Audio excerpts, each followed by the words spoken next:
Bien, bonjour Antranik. Bonjour Guillaume. Voilà, peut-être on peut se présenter. Oui, moi je suis Père Antranik Maljan, prêtre de la paroisse apostolique arménienne de Valence, église Saint-Sac.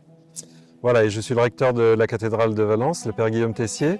Ce qui nous unit d'abord, c'est des liens fraternels ici à Valence, une belle amitié œcuménique et qui est très importante parce qu'on a des temps de prière ensemble. Mhm. Et pour nous, catholiques, en fait, l'église apostolique arménienne, qui est la plus grande église arménienne valentinoise, c'est aussi une des églises arméniennes les plus anciennes, les églises chrétiennes les plus anciennes. Ouais, tout à fait, puisque officiellement cette église voit le jour en 301 avec l'adoption du christianisme comme religion d'État, tandis que le patriarche était Saint Grégoire d'Illuminateur et le roi Thierry III, alors que précédemment deux apôtres de Christ sont venus entre l'an 50 et 80, Saint Thaddée et Saint Barthélemy.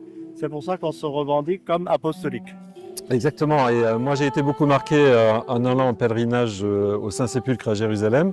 On rentre dans ce lieu qui est source, vraiment, où le Christ a donné sa vie pour nous.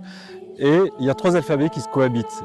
Le grec, du monde orthodoxe, le latin, du monde un peu plus catholique, et puis cet alphabet, j'allais dire étrange, qui est celui des Arméniens. Tout à fait, un alphabet créé en 405 et qui comporte 36 lettres. Exactement. Alors donc, vous verrez cet alphabet maintenant dans la cathédrale de Valence, sur la stèle du Ratchkar qui est installée. C'est un Ratchkar, une croix arménienne, qui est extrêmement symbolique, ne serait-ce que par les thèmes qui sont représentés, puisqu'il y a une croix fleurie, qui est toujours un symbole de la résurrection. Et les symboles de résurrection aussi, c'est cette immense roue et ces petites volutes aussi rondes qui évoquent l'éternité. Alors ça a une grande signification. D'abord un lien d'unité et de fraternité. Oui, tout à fait, parce que les liens entre l'Église apostolique et l'Église romaine ne datent pas d'aujourd'hui, ne datent pas non plus d'hier, puisque dès les périodes des croisades, ces liens se sont renforcés et jusqu'à maintenant, on vit un œcuménisme, on appelle ça tangible, palpable. À base de prières et de quelques spécialités arméniennes. C'est un autre chapitre. À ne pas oublier. Et puis c'est un signe d'espérance aussi que cette croix qui est complètement remplie de signes évoquant la résurrection. Ça dit aussi l'espérance des chrétiens. Cette année, les chrétiens vont fêter Pâques à la même date, quelles que soient les confessions chrétiennes.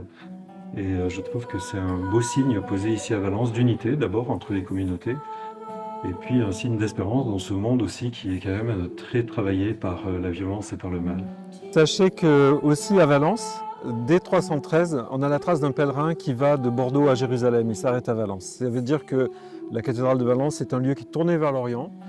C'est important pour nous d'avoir un lieu dans la cathédrale de Valence pour que tous les gens qui passent, que ce soit des touristes, des fidèles, des pèlerins, eh bien, puissent ici dans cette cathédrale se recueillir et se tourner vers l'Orient. Pourquoi? Parce que les chrétiens d'Orient vivent un véritable martyre. Leur nombre a diminué de manière extraordinaire et c'est saisissant, cette fragilisation des communautés, que ce soit en Irak, que ce soit au Liban, que ce soit en Arménie. Et en Syrie. Et en Syrie, beaucoup. Donc ils sont l'écho, ce sont nos racines de la foi chrétienne en fait. À plus d'un titre aussi parce que les chrétiens d'Orient nous enrichissent de la diversité de leurs rites. Quand vous allez à Jérusalem, par exemple, il y a plus de 17 confessions chrétiennes avec des rites multiples et c'est une vraie richesse pour l'Église de spiritualité, de prière. Et pour nous, il faut garder ça comme un trésor, c'est des traditions, c'est des prières et c'est un témoignage actuel qu'on veut faire ressentir dans la cathédrale. Et tous les pèlerins, encore une fois, visiteurs, fidèles qui passeront dans cette cathédrale, pourront aussi réaliser qu'à Valence, il y a une présence importante d'Arméniens. C'est un peu plus d'environ 15% de la population arménienne ici à Valence. Ça fait en tout cas sincères félicitations pour cette heureuse initiative sans précédent, je dois le dire. Et oui, c'est une des premières cathédrales de France où il y aura un Ratchkar. Et puis bien sûr à Monseigneur aussi qui a donné son aval. Merci à la communauté arménienne, aux généreux donateurs par qui c'est possible. Et on aura vraiment le cœur tourné vers l'Orient, mais nos chrétiens d'Orient à Valence, ce sont les Arméniens. Donc longue vie à la communauté arménienne. Merci, merci.